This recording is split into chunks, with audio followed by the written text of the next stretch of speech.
வணக்கங்களே. அதிகாலையில ஒரு நெகிழ்ச்சியான நிகழ்ச்சி, ஒரு நல்ல மனிதரை சந்தித்த திருப்தி. அதை அவசியம் உங்களோடு பகிர்ந்து கொள்ள தோன்றியது, அதன் விளைவாக தான் இந்த பதிவு என Facebookல ஒரு நாட்டுப்புற கலைஞர் ஒரு பதிவை வெளியிட்டிருக்காரு. அதை பத்தி தான் நம்ம இந்த வீடியோல பார்க்க போறோம். முடிந்த அளவுக்கு இந்த வீடியோவை ஸ்கிப் பண்ணாம முழுமையா பாருங்க. நான் ஒரு நாட்டுப்புற கலைஞர். நேற்றிரவு எங்கள் பகுதியான ஹப்பில் இருந்து நகர பேருந்துக்கு திருச்சி நகருக்கு நான் பயணம் செஞ்சுட்டு இருந்தேன். சத்திரம் பேருந்து நிலையம் வரை தான் என்னுடைய பயணம். அதுக்கான கட்டணம் ரூ. 19. டிக்கெட் எடுக்கிறதுக்காக நான் கண்டக்டர்கிட்ட ரூ. 50 கொடுத்தேன். அவர் டிக்கெட்டோட மீதி ரூ. 30 தான் தந்தார். ரூ. 1 கொடுக்கல. ரூ. 30 தரணும், ஆனால் ரூ. 30 தான் கொடுத்தாரு. என்னங்க ரூ. 1 கம்மியாக இருக்குது அப்படின்னு சொல்லி கேட்டதுக்கு, இப்போதைக்கு சேஞ்ச் இல்லை சார், அப்புறமா தரேன் அப்படின்னு சொன்னார். நானும் சரி கடைசி ஸ்டாப் தானே, இறங்குறப்போ பார்த்துக்கலாம் அப்படின்னு சொல்லி நான் விட்டுட்டேன். ஆனால் ஏதோ ஞாபகத்தில் நான் அவசரமாக அந்த ரூ. 1 வாங்காமையே இறங்கிட்டேன். பாதி வழிக்கு சென்ற பிறகு தான் ஐயோ நம்ம ரூ. 1 வாங்காமல் விட்டுட்டோமே அப்படின்னு சொல்லி எனக்கு நினைவுக்கு வந்துச்சு. சரி அவ்வளோதான், கடைசி ட்ரிப் என்பதால் ரூ. 1 நட்டோம் அப்படின்னு நினச்சிக்கிட்டு எனக்காக காத்திருந்த என்னுடைய இசைக்குழுவோடு நான் சென்றுட்டேன். அதுக்கப்புறம் அந்த இரவு இசை நிகழ்ச்சியெல்லாம் முடிச்சுட்டு இசைக்குழுவினருடைய வாகனத்திலே ஏறி நான் காலையில் மத்திய பேருந்து நிலையத்துக்கு வந்து இறங்கிட்டேன். அதுக்கப்புறம் எங்களுடைய பகுதிக்கு செல்வதற்காக நான் பேருந்துக்காக காத்திருந்தேன். அப்போ ஒரு பேருந்தும் வந்துச்சு. நானும் சரி நல்ல நேரம் ரொம்ப நேரம் வெயிட் பண்ண வேண்டியதில்லை, நமக்கு சீக்கிரமாகவே பேருந்து வந்துச்சு, நம்ம சீக்கிரமாகவே வீட்டுக்கு போயிடலாம் அப்படின்னு சொல்லி அந்த பேருந்தில் ஏறி உட்காந்தேன். அது நான் முதல் நாள் இரவில் நான் பயணித்த அதே பேருந்து தான். இப்போது எனக்கு பயண கட்டணம் ரூ. 16. நான் அப்போ கண்டக்டர்கிட்ட ரூ. 20 கொடுத்தேன். அவர் டிக்கெட்டோடு சேர்த்து மீதி எனக்கு ரூ. 4 தான் தரணும். ஆனால் அவர் டிக்கெட்டோட சேர்த்து மீதி ரூ. 5 கொடுத்தாரு.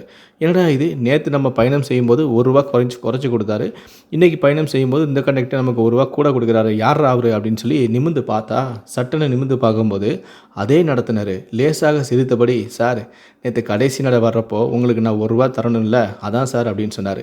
எனக்கு இது ஆச்சரியமாக இருந்துச்சு. ஏன்னா நேற்று நம்ம ரூ. 1 நம்ம ஞாபகம் இல்லாமல் விட்டுட்டோமே அப்படின்னு சொல்லி நான் நினச்சிக்கிட்டு இருந்தேன். ஆனால் இவர் நம்ம ரூ. 1 நம்ம கொடுக்காம விட்டுட்டோம்னு கூட அதையும் இவர் நினச்சிக்கிட்டே இருந்திருக்காரு பாரு அப்படின்னு சொல்லி எனக்கு இது வியப்பாக இருந்துச்சு. மேலும் அவர் சொன்னார், சார் எனக்கு ரிலீவர் டியூட்டி, அதனால் நான் ஒவ்வொரு நாளும் ஒவ்வொரு வண்டியில் தான் இருப்பேன், உங்களுக்கு வர ரெகுலர் கண்டக்டர் நான் கிடையாது. நேற்று நைட்டு நீங்கள் வண்டியை விட்டு இறங்குறதுக்குள்ளே அவசரமாக நீங்கள் இறங்கி போயிட்டீங்க, உங்களுக்கு ரூ. 1 தர முடியாமல் போச்சுன்னு எனக்கு ரொம்ப சங்கடமாக இருந்துச்சு. நல்ல வேலையாக இப்போ உங்களை நான் பார்த்துட்டேன், உங்களுக்கு தர வேண்டியதையும் நான் தந்துட்டேன். இப்போ தான் சார் எனக்கு மனசே சமாதானம் ஆயிடுச்சு அப்படின்னு சொன்னார்.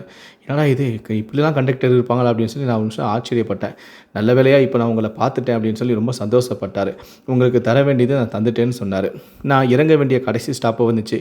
அப்போ அவர் அந்த கண்டக்டரையும் நான் வாங்கலை, ஒரு டீ சாப்பிட்டு போகலாமேன்னு நான் எவ்வளவோ வற்புறுத்தி பார்த்தேன். ஆனால் அவர் வேண்டவே வேண்டான்னு சார் மறுத்துட்டார் சார்.